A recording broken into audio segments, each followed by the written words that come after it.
السلام عليكم ومرحبا بكم متابعينا الكرام في فيديو جديد على قناتكم المتواضعة. قبل أن نبدأ لا تنسوا الاشتراك في القناة ولايك للفيديو.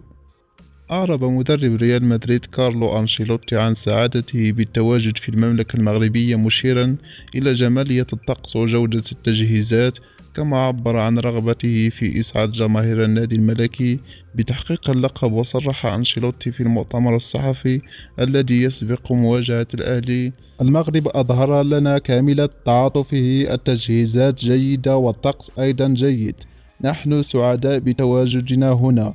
ووصل قائلا: لدينا الكثير من الرغبة لتحقيق الفوز في بلد نتوفر فيه على العديد من المشجعين.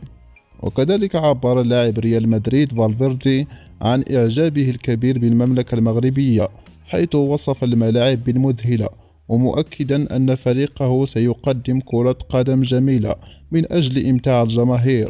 وقال أيضا: إنه مكان رائع لكي نلعب مسابقة كأس العالم للأندية، الملاعب مذهلة.